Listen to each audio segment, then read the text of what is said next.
Assalamualaikum warahmatullahi wabarakatuh. Perkenalkan, saya atas nama Indra Wijaya dengan NIM D011934 dari kelas Sipil C. Baik, di sini saya akan menjelaskan beberapa materi mengenai pendidikan kewarganegaraan. Namun sebelum itu, saya akan mereview kembali materi dari dosen pembimbing pertama tentang pendidikan kewarganegaraan. Materi-materi yang dapat saya review berikut adalah: pertama, negara.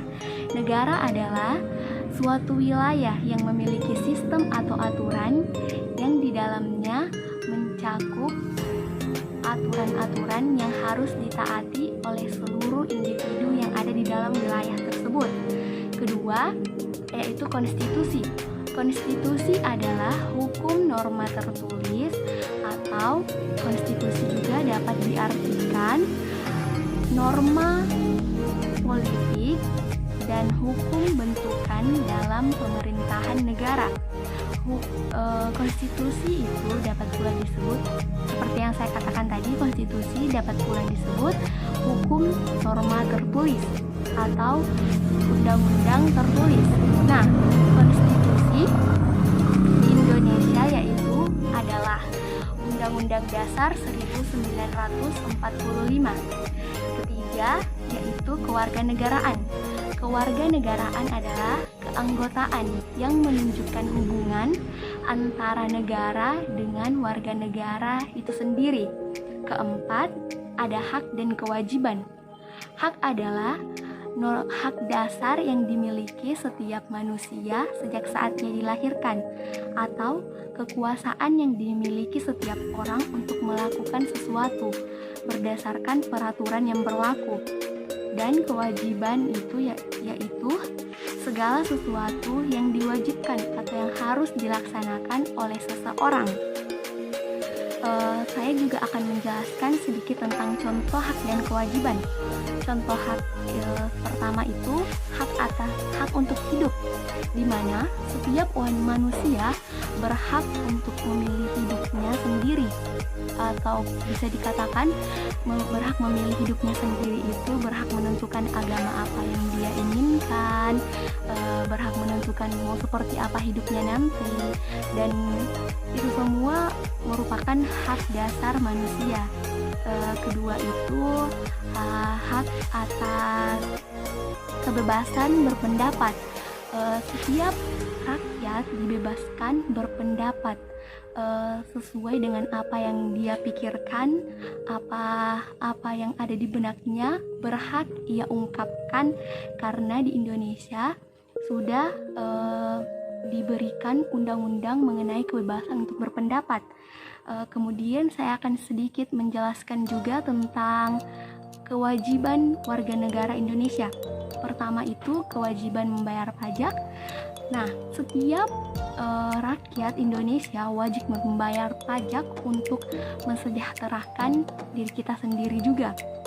Kedua itu manusia atau rakyat memiliki kewajiban menaati peraturan yang berlaku di Indonesia itu sendiri dan di negara kita sendiri, seperti menaati peraturan di jalan, menaati peraturan di saat dimanapun dan kapanpun kita harus selalu menaati peraturan yang berlaku. Kemudian dijelaskan juga sedikit tentang naturalisasi. Naturalisasi adalah proses perubahan kewarganegaraan dari kewarganegaraan asing menjadi warga negara suatu negara, serta sedikit dijelaskan pula pada materi terdahulu itu tentang KKN, di mana dapat diketahui KKN itu singkatan dari kolusi, korupsi, dan nepotisme. Dapat diketahui bersama, kolusi itu merupakan semacam suatu bentuk kerjasama yang dapat menguntungkan kedua belah pihak secara tersembunyi. Kedua itu ada korupsi, semacam suap yang dilakukan oleh pemerintah di mana suap itu dilakukan dengan cara pencucian uang secara diam-diam untuk keuntungan pribadi. Dan dijelaskan juga sedikit tentang nepotisme. Nepotisme, di mana nepotisme itu sendiri adalah nepotisme itu adalah semacam pengendalian kekuasaan, di mana misal seorang pejabat mengangkat kerabatnya untuk masuk ke perusahaannya sendiri dengan cara sendiri, maksudnya itu dengan cara dia sendiri yang memasukkannya tanpa diberitahu kepada siapapun, dengan cara pokoknya dia mengambil kekuasaannya sendiri untuk memasukkan kerabatnya tersebut. Itu merupakan contoh nepotisme. Baik, mungkin cuma segitu saja yang dapat saya review dari materi dosen sebelumnya. Dan berikut saya akan menjelaskan tentang materi yang telah saya dapatkan pada dosen pembimbing yang sekarang. Materi pertama yang akan saya bawakan mengenai negara hukum dan HAM. Pada materi ini, sebelum membahas sub-sub pokok yang akan saya jelaskan, saya akan menjelaskan kembali apa itu negara. Negara adalah suatu organisasi tertinggi yang di dalamnya ada pemerintah dan rakyat yang memiliki hubungan membentuk kebijakan untuk mencapai kesepakatan bersama. Nah, pertama saya akan membahas sub pokok yang pertama, yaitu makna negara hukum dan prinsip-prinsipnya, atau makna Indonesia sebagai negara hukum dan prinsip-prinsipnya. Seperti yang kita ketahui, negara Indonesia itu adalah negara hukum, seperti yang ada pada Undang-Undang 1945 pasal 1 ayat 3. Negara Indonesia adalah negara hukum. Nah, saya akan jabarkan sedikit.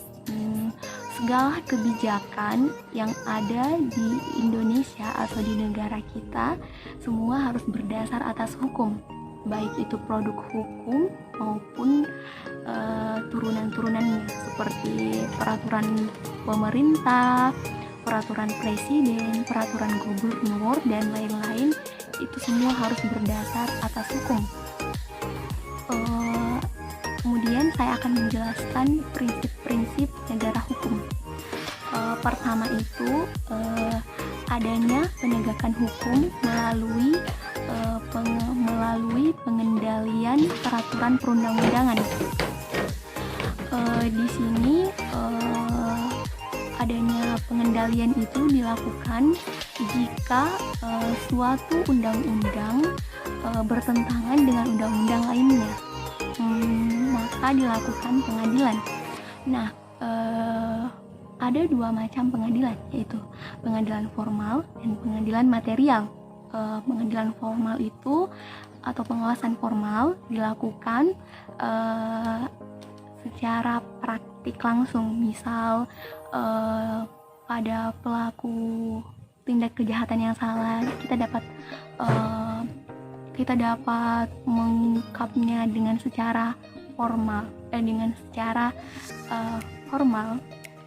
secara praktek. Kedua itu pengendalian material, di mana kita dapat mengendalikan melalui peraturan perundang-undangan, melalui isi dari peraturan itu sendiri.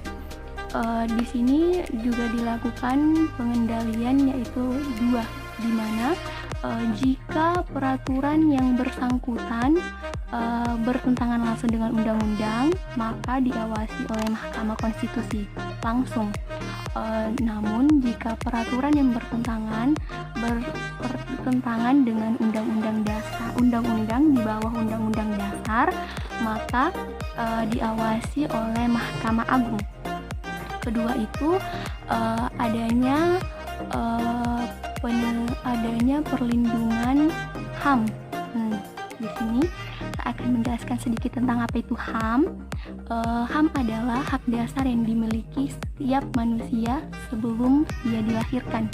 Masih sejak saat ia dalam kandungan, sekitar 2 bulan dalam kandungan masih bersifat embrio, manusia sudah memiliki HAM.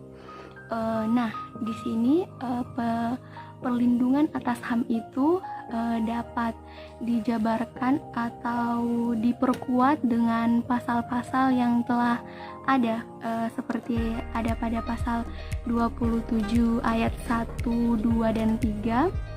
Baik, saya akan menjabarkan sedikit tentang pasal 27 ayat 1, yaitu setiap warga negara bersamaan kedudukannya di atas hukum dan pemerintah, dan wajib menjunjung tinggi hukum dan pemerintah tanpa ada terkecualinya.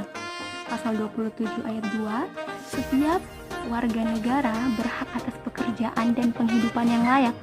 Dan pasal 27 ayat 3, setiap warga negara berhak ikut serta dalam upaya pembelahan negara.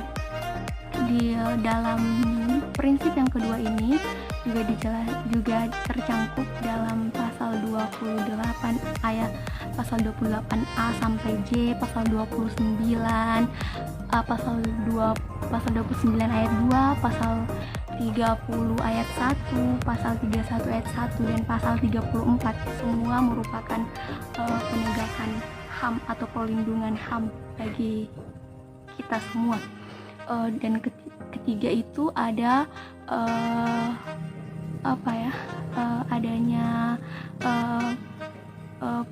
adanya pengendalian atas sistem check and balance, di mana sistem check dan balance ini dapat diartikan sistem pengawasan dan keseimbangan.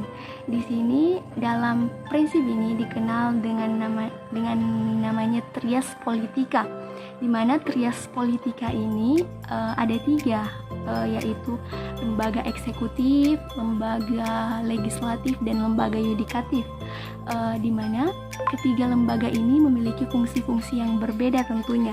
Lembaga eksekutif berfungsi sebagai lembaga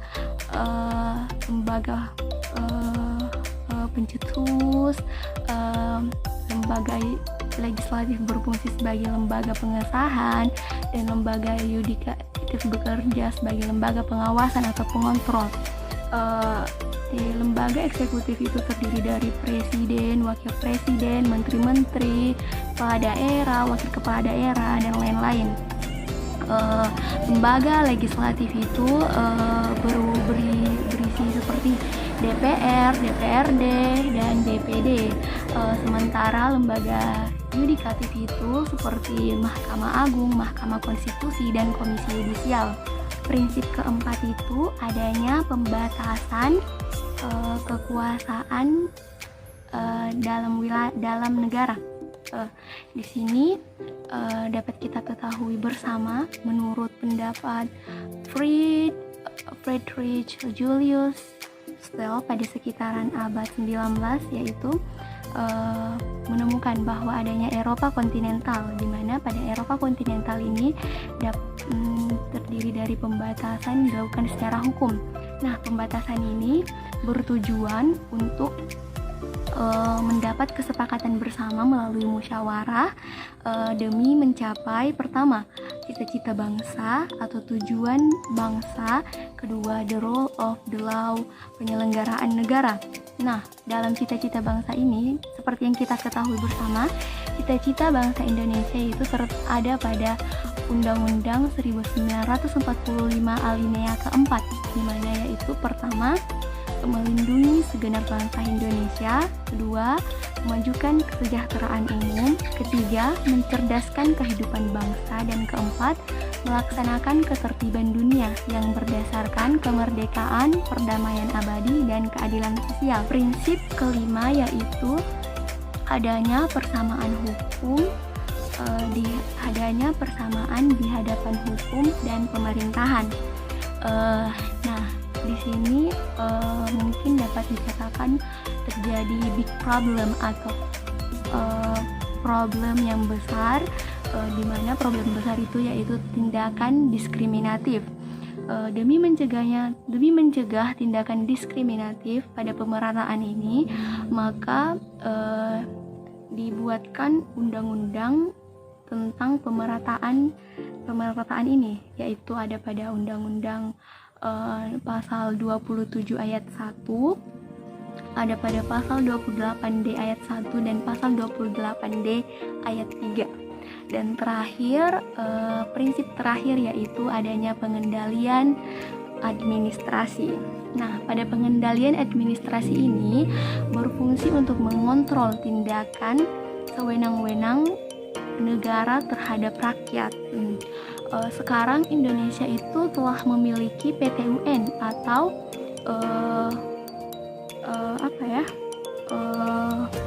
sekarang Indonesia telah memiliki PT-UN, yaitu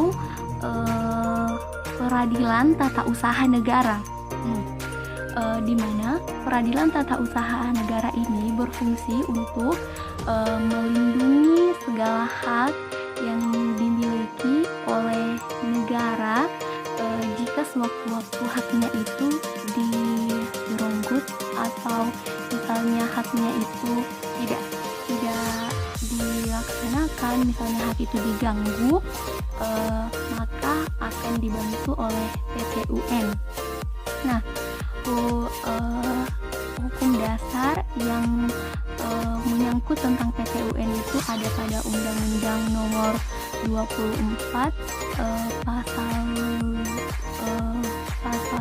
ayat 2 Negara Republik Indonesia, serta kedua itu ada Undang-Undang Nomor 5 Tahun 1896 tentang Peradilan Tata Usaha Negara. Ketiga itu ada Undang-Undang Nomor 9 Tahun 2004 tentang perubahan Peradilan Tata Usaha Negara. Dan terakhir itu ada Undang-Undang Nomor 51 Tahun 2009 tentang perubahan kedua mengenai Peradilan Tata Usaha Negara itu sendiri. Baik, saya akan menjelaskan subpokok kedua, yaitu hubungan negara hukum dan HAM. Dapat kita ketahui bersama bahwa jika negara memiliki hukum, pasti HAM-nya akan terlindungi, atau pasti setiap HAM yang dimiliki manusia pasti akan terasa aman dan terlindungi oleh hukum. Nah, ada prinsip mengenai penegakan HAM. Pertama itu kesetaraan, kedua non-diskriminasi, dan ketiga pengendalian atau perlindungan. Nah, pertama saya akan jelaskan dengan kesetaraan, di mana setiap manusia memiliki kesetaraan tentang haknya. Tidak ada pembeda antara hak satu dengan hak lain, antara manusia yang satu dengan manusia yang lain. Kedua, non-diskriminasi.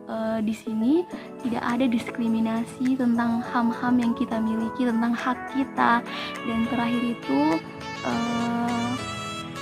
perlindungan. Nah, setiap manusia berhak dilindungi HAM-nya.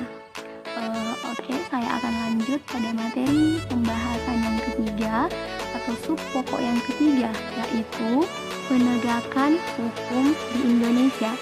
Nah, ada penegakan hukum di Indonesia, ada terdapat dua undang-undang yang mengaturnya, yaitu dalam konstitusi sendiri, yaitu Undang-Undang 1945 memuat konstitusi, serta Undang-Undang Nomor 39 Tahun 1999 yang mengatur tentang hak dan kewajiban.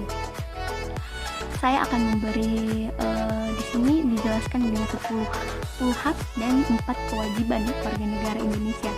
Nah, haknya itu diantaranya hak untuk hidup, hak berkeluarga dan memiliki keturunan, hak atas kebebasan hak atas kebebasan pribadi, hak mengembangkan diri, hak memperoleh keadilan, hak atas rasa aman, hak atas kesejahteraan, dan hak ikut serta dalam pemerintahan. Sedangkan kewajibannya itu ada 4, yaitu wajib patuh pada peraturan perundang-undangan, pada undang-undang, serta pada hukum internasional HAM. Kedua, wajib ikut dalam bela negara Indonesia. Ketiga, wajib menghormati HAM orang lain. Keempat, wajib menaati pembatasan pada peraturan yang berlaku. Penegakan HAM di Indonesia diantaranya yaitu: pertama, HAM menjadi program nasional, dibuktikan dengan HAM dan pemerintah daerah, yaitu dengan adanya pilkada serentak pada 31 Mei tahun 2017. Kedua itu HAM dan KB, yaitu terjadi pada 2018. Kemudian perlindungan perempuan. Terus yang kedua itu ada RAN atau Rencana Aksi Nasional Perlindungan Perdagangan Perempuan dan Anak. Di sini dapat diketahui ada faktor-faktor penyebab perdagangan manusia. Pertama yaitu kemiskinan, kedua lemahnya pengetahuan tentang penculikan, ketiga itu ada lemahnya tindakan hukum bagi pelaku penculikan, dan keempat itu yaitu lemahnya hubungan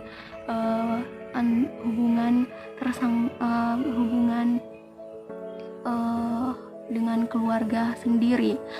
Ketiga itu ada perlindungan hak anak. Di sini dapat diketahui pada pasal 22 ayat 2 tentang perlindungan anak. Ada juga pada pasal 52 bukan pasal tapi Kepres Kepres nomor 59 tahun 2002 tentang pencegahan pekerjaan terberat anak. Dan keempat itu ada perlindungan pekerjaan. Di sini pada perlindungan pekerjaan didapatkan 3 konvensi. Pertama itu konvensi ILO nomor 29 tahun 1930 tentang pekerja paksa. Kedua, konvensi ILO nomor 89 tahun 1949 tentang hak berorganisasi, dan konvensi ILO nomor 100 tahun 1951 tentang pengupahan seimbang.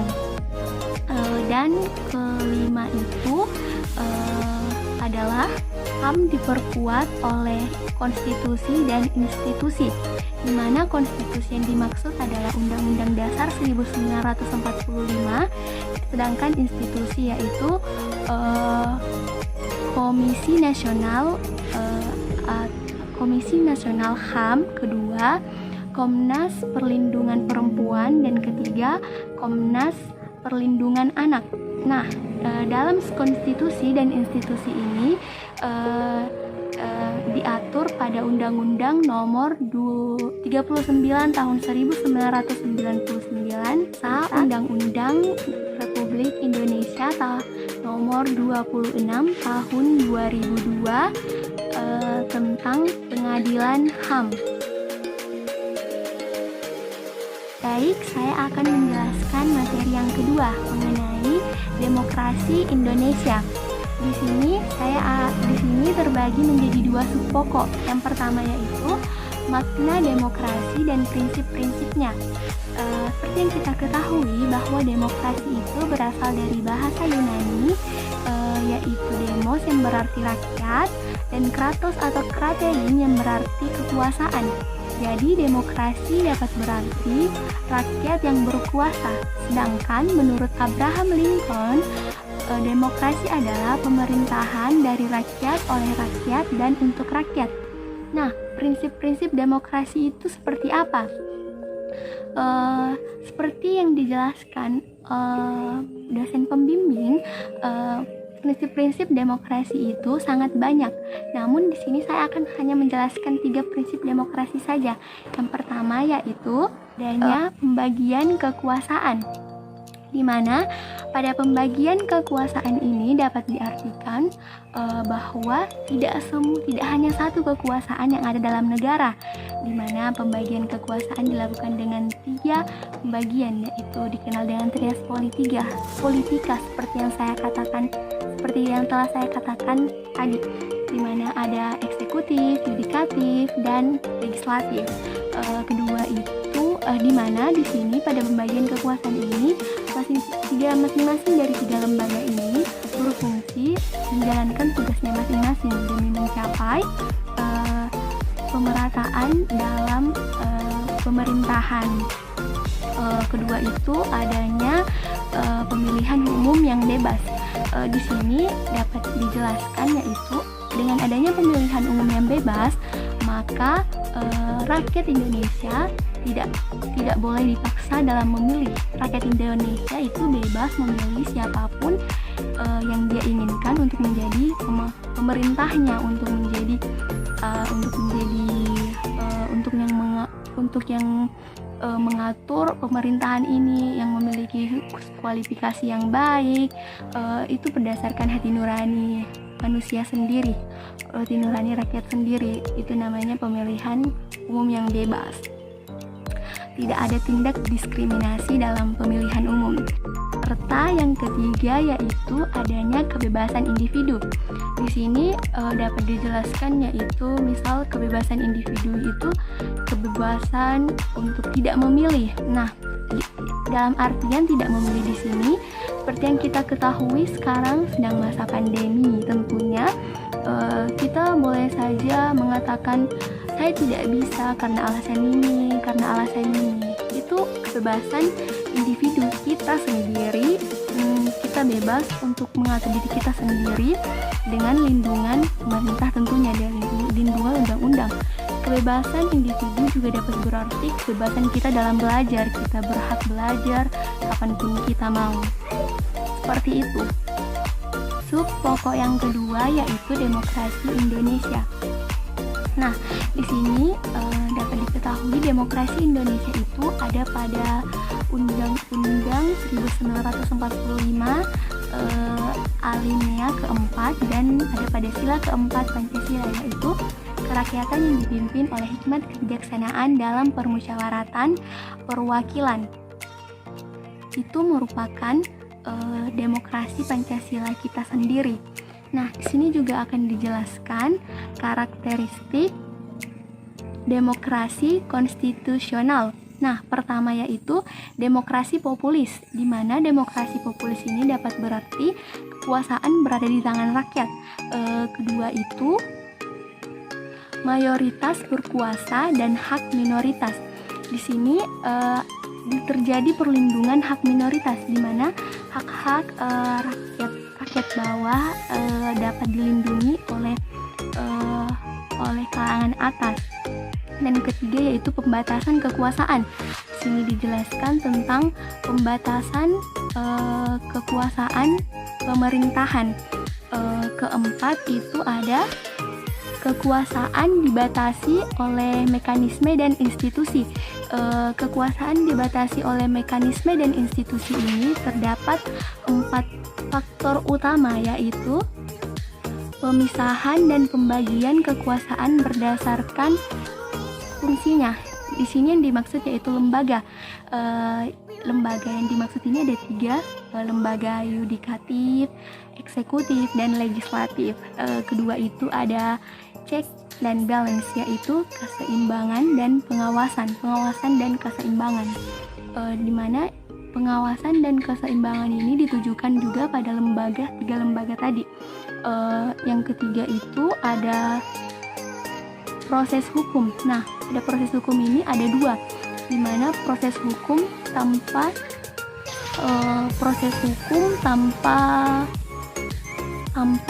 pengadilan dan proses hukum dengan pengadilan.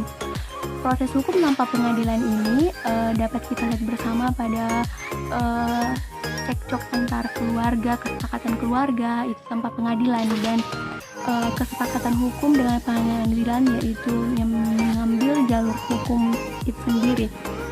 Dan yang terakhir yaitu suksesi pemerintah dengan pemilihan umum. Maksudnya di sini yaitu pemerintah yang sukses dapat dibuktikan dengan melakukan pemilihan umum, di mana kita percaya akan pilihan rakyat untuk memilih pemerintah yang benar-benar akan mengubah suatu pemerintahan ini menjadi pemerintahan yang baik tentunya. Jadi kayak di sini dapat diharapkan pemerintah juga baik-baik setelah dipilih oleh rakyatnya. Pemerintah diharapkan dapat menampung aspirasi rakyatnya sehingga terciptalah negara yang terkontrol. Mungkin hanya itu yang dapat saya jelaskan dari materi ini, karena waktu. Sekian dari saya, kurang lebihnya mohon dimaafkan apabila ada yang salah. Wassalamualaikum warahmatullahi wabarakatuh.